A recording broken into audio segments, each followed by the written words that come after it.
안녕하세요, 배수롱 노무사입니다. 안녕하세요, 최식인 노무사입니다. 노무사님, 최근에 사내 도급이 불법 파견이냐 아니냐에 대한 판결이 줄줄이 나오고 있어요. 오늘은 이 도급과 파견의 관계에 대해서 한번 자세히 살펴보도록 하겠습니다. 도급과 파견은 모두 우리 회사가 아닌 다른 제3자한테 사람을 받아가지고 우리의 일을 하게끔 한다는 공통점이 있는데요. 대표적인 간접 고용 방식이죠. 그런데 뭐 차이점도 있겠죠? 네, 기본적으로 도급은 제3자가 우리 일을 하기는 하는데 그 일에 우리가 개입을 안 합니다. 제3자의 관리자가 제3자의 근로자를 직접 지휘 감독하고 우리가 따로 뭐 감나라, 배나라, 저리 가라 하지 않는 구조예요. 그런데 파견은 제3자의 근로자를 우리가 직접적으로 지휘 감독하는 구조를 가지고 있습니다. 그러니까 우리 근로자가 아닌 사람을 우리가 이래라 저래라 하는 거다 보니까 이 제3자의 근로자의 근로 환경에 이제 우리가 지대한 영향을 미칠 수밖에 없겠네요. 네, 그래서 파견법은 이런 파견 근로자를 보호하기 위해서 사용사업주, 그러니까 제3자의 근로자를 사용하는 사업자에게 많은 법률상의 의무를 부과하고 있습니다. 그 파견법상 의무를 이행을 하지 않으면은 이제 불법 파견으로 판단이 되고 파견법에 따른 뭐 처벌을 받거나 아니면은 제3자의 근로자를 직접 고용하는 그런 법률상 의무가 발생하게 됩니다. 맞습니다. 반면에 도급은 산업안전과 관련된 부분 외에는 도급인에게 제3자의 근로자에 대해서 노동법상 따로 요구하고 있는 게 없어요. 상대적으로 사람을 쓰는 데 있어서 좀 더 자유롭죠. 네,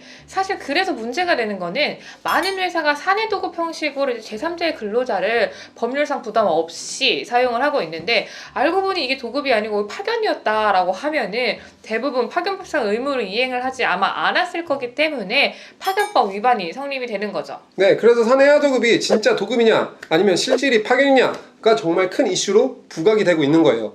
2017년 빠바 불법 파견 건부터 시작해서 최근에 관련 판례가 정말 줄줄이 나오고 있습니다. 일단 이슈가 된다고 하니 그리고 이제 회사에도 큰 부담이 될 수 있다고 하니까 이제 우리는 이제 도급이랑 파견을 어떻게 구분을 해야 되는지 알아봐야겠죠. 네, 도급이랑 파견의 구분은 따로 법률에 나오는 건 아니고요. 판례 법리를 통해서 판단 기준이 형성되어 있습니다. 일단 등장인물은 원고용주의 근로자, 제3자 이렇게 이름을 붙여볼게요. 원고용주가 자신의 근로자로 하여금 제3자를 위한 업무를 수행하게 할 때 화면에 나오는 것처럼 7가지 정도의 기준을 가지고 종합적으로 판단을 해서 원고용주와 제3자 사이의 계약이 도급인지 파견인지를 판단하게 됩니다. 네, 하나씩 살펴볼게요. 일단 제3자가 원고용주의 근로자를 직간접적으로 지휘 명령을 하면은 파견에 해당이 될 수 있고요.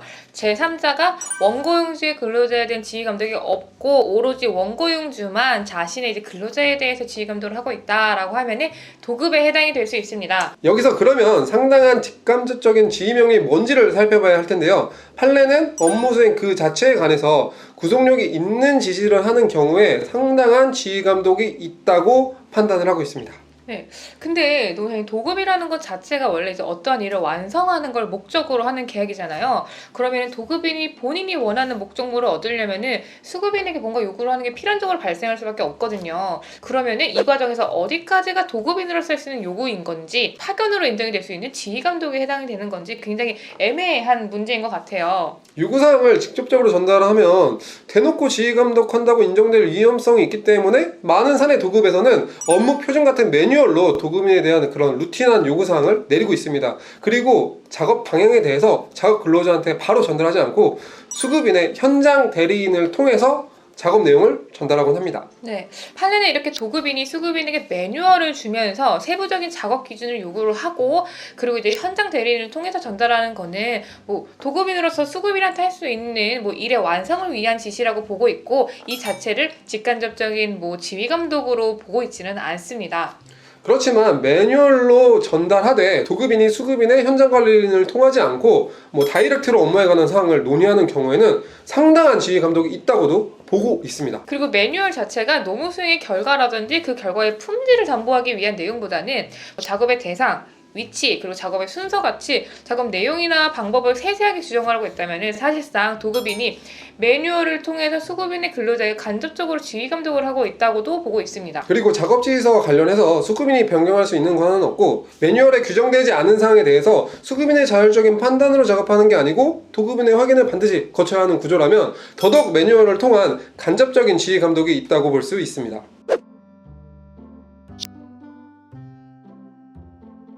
판례는 수급인 근로자가 도급인의 사업에 실질적으로 편입이 되어 있는지는 수급인 근로자가 도급인의 근로자랑 하나의 작업 집단으로 구성이 돼가지고 직접 공정 작업을 수행하는 경우에는 사실상 수급인 근로자가 도급인 사업에 편입이 되었다고 보고 있습니다. 이렇게 사업에 편입이 되어 있으면 파견으로 인정이 될 가능성이 높아지는데요.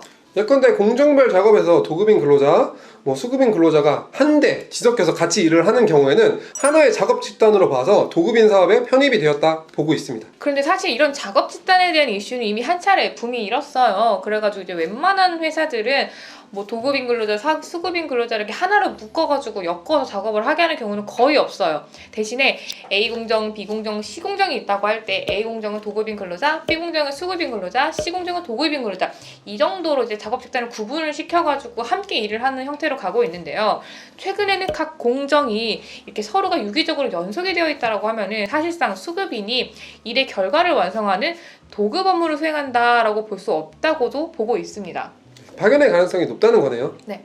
다른 판단 기준들은 꽤나 직관적이어서 좀 더 편하게 말씀을 드릴 수 있을 것 같아요. 네, 우선 도급인의 사업장에서 작업을 하는 수급인 근로자에 대해서 수급인이 해당 근로자를 선발하거나 투입 인력을 직접 결정하거나 교육, 훈련을 하거나 작업 시간이나 휴게 시간, 휴가에 대해서 통제하고 근무 태도를 점검하면서 수급인이 독자적인 결정 권한을 행사하고 있으면 도급으로 인정될 가능성이 높습니다. 네.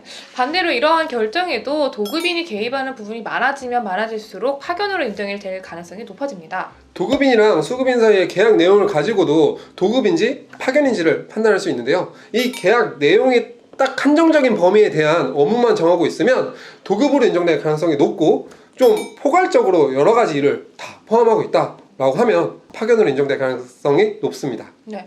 그리고 아무래도 도급이라는 게 어떤 일을 완성을 하는 걸 이제 목적으로 하기 때문에 그 자체가 좀 전문적이고 이제 기술적인 측면을 담고 있어요. 그래서 기술성과 전문성이 높은 업무 자체를 계약을 하고 있다라고 하면은 도급으로 인정이 될 가능성이 높고 반대로 좀 단순한 업무를 담고 있다라고 하면은 파견으로 인정이 될 가능성이 높아집니다. 마지막으로 도급인과 수급인 사이에 계약된 업무 자체를 완성하기 위해서는 수급인이 독자적인 조직과 설비가 있어야 되겠죠. 그래서 이러한 업무를 완수를 위한 기업 조직과 설비가 있으면 도급으로 인정될 가능성이 높고 반대로 이런 게 없고 업무 수행을 위한 조직이나 설비가 도급인에게 모두 다 종속되어 있다고 하면 파견으로 인정될 가능성이 높습니다. 저희가 지금까지 도급이랑 파견에 대한 판단 기준을 좀 하나하나 살펴봤는데요. 사실 각각의 판단 기준이 100% 도급을 향하거나 아니면 100% 파견을 향하거나 하는 경우는 현실에 거의 없습니다. 그러다 보니까 기준을 종합적으로 고려해서 전반적인 경향성을 보고 도급이냐 파견이냐를 판단하게 됩니다. 노무사님, 그러면 이제 사내 도급이 결과적으로 파견으로 판단이 되어버린다라고 하면은 회사에서는 어떤 일이 벌어지나요? 일단 근로자 파견은 파견업의 허가를 받은 업체에게만 받을 수 있고 근로자 파견 자체가 허용이 되는 업무에서만 파견을 할 수 있습니다. 그런데 사내 도급으로 이루어진 그런 파견에서 수급인은 파견을 허가를 받은 경우가 거의 없거든요. 그러다 보니 애초에 사내 도급이 파견으로 인정되면 불법 파견으로 되는 경우가 대부분이라고 보시면 됩니다. 네. 그리고 파견이 금지되는 업종들도 있는데 대표적으로 건설 현장은 파견 금지 업종이에요. 근데 이런 건설 현장에 또 수많은 도급들이 있잖아요. 이 도급들이 예컨대 파견으로 인정이 되는 게 있다라고 하면은 그건 이제 불법 파견이 됩니다. 불법 파견으로 인정되면 어떻게 되나요? 기존의 도급인은 결국에는 이제 파견 안에서 사용사업주로 되는 상황인 거잖아요. 이 사용사업주들은 원래는 수급인이었는데 이제는 파견 사업주가 되어버린 회사의 근로자들을 직접 고용하셔야 합니다. 오늘은 최근에 판례가 쏟아지고 있는 도급과 파견을 어떻게 구분할 수 있는지에 대해서 살펴봤습니다. 더 궁금한 사항이 있으시면 유튜브에 댓글 남겨주시거나 아니면 블로그에 들어오셔서 확인해주세요. 감사합니다.